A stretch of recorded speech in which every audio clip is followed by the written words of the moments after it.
Everyone, secret to getting better at talking to people. See, एक बात है जो आई थिंक हमारे देश में बहुत सारे लोग इसे फेस कर रहे होते हैं और डर रहे होते हैं, और उनका मैटर ये होता है बेसिकली कि हम लोगों से बात कैसे करें, हम नहीं कर सकते हैं। उनको आधे टाइम ये लग रहा होता है कि मेरे अंदर कोई कमी है, मेरी कोई प्रॉब्लम चल रही है, या कहीं मेरा मजाक ना उड़ जाए, कहीं कोई गलत रिएक्ट ना कर दे। इतना ओवर थिंकिंग क्यों कर रहे हैं हम लोग? इसके कुछ बहुत ही सिंपल स्टेप्स होते हैं और आज आपको एक इतनी मजेदार सजेशन और ट्रिक बताने वाली हूँ इस वीडियो में। वीडियो को पूरा देखना है। सबसे पहले तो ये याद रखो, पहले इसकी जड़ पे चलते हैं कि भैया क्या हो गया है। ऑफ लेट जो हमारी जनता आ रही है, ये 20 साल 22 साल और 16 17 18 साल, ज्यादातर बच्चों से जब आप मिलोगे ना तो वो कहीं शर्माए हुए कोने में खड़े रहना पसंद करते हैं, या अपने ग्रुप ऑफ फ्रेंड्स से बात करना चाहते हैं। और फिर जब एक्चुअली इंटरव्यू वगैरह का टाइम आता है या स्टेज परफॉर्मेंस का टाइम आता है तो वहां वो बिल्कुल नर्वस हो जाएंगे। ऐसा क्यों होता है?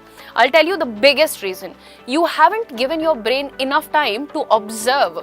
आपने अपने ब्रेन को टाइम ही नहीं दिया कि भैया आप चीज़ों को ऑब्जर्व कर पाओ। फॉर एग्जाम्पल, टोन को ऑब्जर्व कर पाओ, लोगों की, उनकी बॉडी लैंग्वेज को ऑब्जर्व कर पाओ, लोगों की बातें सुन पाओ, एक्चुअली बोल क्या रहे हैं, ये सब नहीं देखना है।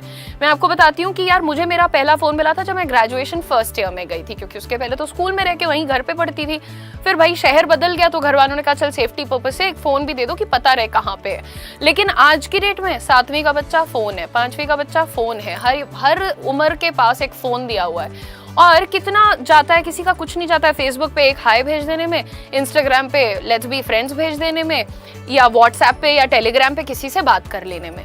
अब हमारे टाइम में ये होता था, मम्मी फोर्स करती थी जाओ बाहर खेलो, पार्क में दोस्त बनाओ, निकलो, योगा करो, व्यायाम करो, भागो दौड़ो।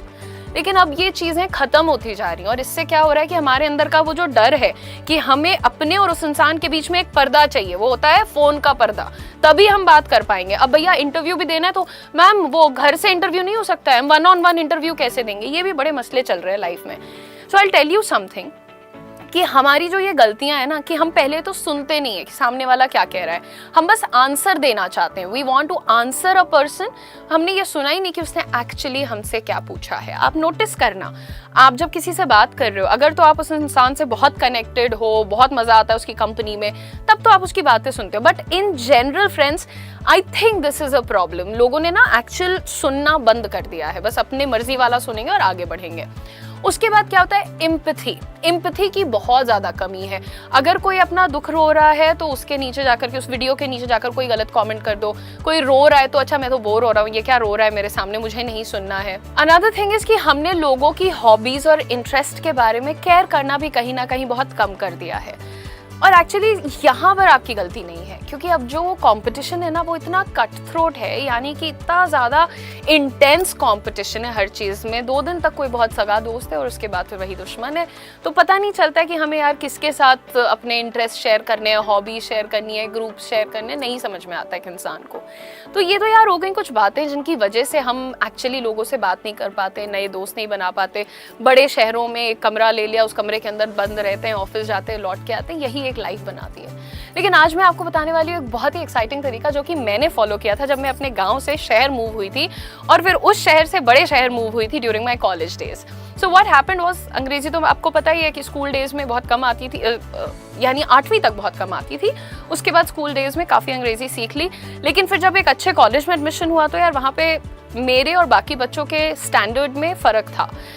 एक्सपोजर के स्टैंडर्ड से अगर हम बात करें तो मतलब सब लोग दिल्ली के रहने वाले बच्चे, बहुत सारी चीज़ों का पता होना, मुझे बहुत कम चीज़ों का मालूम था। और फिर आपके अंदर एक इनसिक्योरिटी आने लगती है ना कि नहीं आई शुड नॉट स्पीक, मुझे हर जगह नहीं बोलना है, मैं चुप रहूंगी तो मेरी बेइज्जती नहीं होगी। इस प्रकार के कई डर अंदर आने लग गए।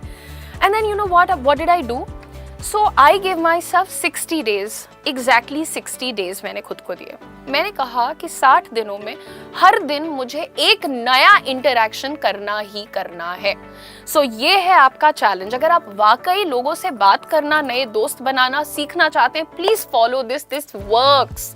सो बेसिकली क्या करना है आपको, अगले 60 दिन, जैसे आज आप डेट लिख लो और यहाँ से 60 डेज तक आपको क्या करना है, हर दिन एक नए बंदे से फेस टू फेस बात करनी है। चलो आपको डर लगता है ना, क्या बात करोगे नहीं पता है, अगर तुमने किसी नए बंदे को जाकर के हाय बोला और भाग गए वहां से, ये भी काउंट होगा। ठीक है, 60 दिनों में अगर तुमने, मैं कहती हूँ 20 बार सिर्फ हाय बोल के भाग गए, ये भी काउंट होगा। तुम देखना 20 बार ऐसा करोगे ना, अगली बार कुछ एक और सेंटेंस बोलने की हिम्मत आ जाएगी।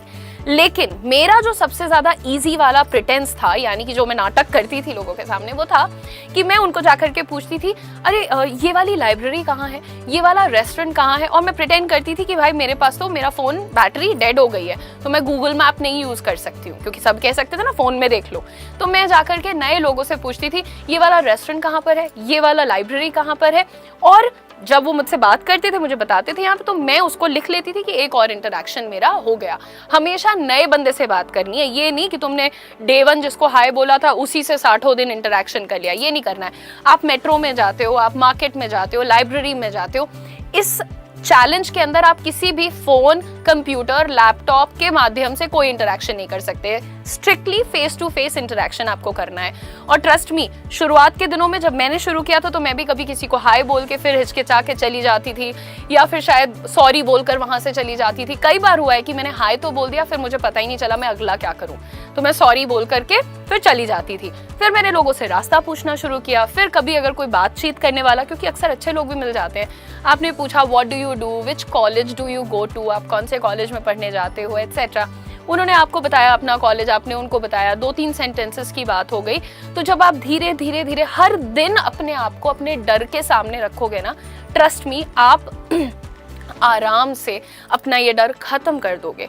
और हाँ, क्योंकि आप इस चैनल पर आए हो तो मैं आपको ये भी बता दूं कि कोई भी लैंग्वेज सीखने का सबसे आसान तरीका होता है उसे ज्यादा से ज्यादा बोलना। और जब आप नए नए लोगों के साथ जाकर के 1 लाइन, 2 लाइन, 3 लाइन में बात किया करोगे तो एक और कॉन्फिडेंस आप अपने अंदर पाओगे, जो कि मेरे साथ भी हुआ। बिकॉज हर दिन वो करने के बाद I met a different person, I was a different person. मुझे जो हर बात पे ओवर थिंकिंग करने की आदत थी कि कहीं मैं किसी से खराब तो नहीं लग रही हूँ, कहीं मैं गंवार तो नहीं लग रही हूँ, या कुछ और प्रॉब्लम तो नहीं है, ये सारे थॉट्स खत्म हो जाते हैं। क्योंकि जब हम दूर से लोगों को देखते हैं ना तो हम सोचते हैं अरे बाप रे, ये तो बहुत स्टाइलिश है, ये तो बहुत अमीर है, या व्हाटएवर, हम अपने ही दिमाग में बातें पका लेते हैं। लेकिन जब हम उनसे बात करते हैं ना, तब हमें पता चलता है कि एक्चुअली वो तो हमारे जैसा एक सिंपल सा इंसान है।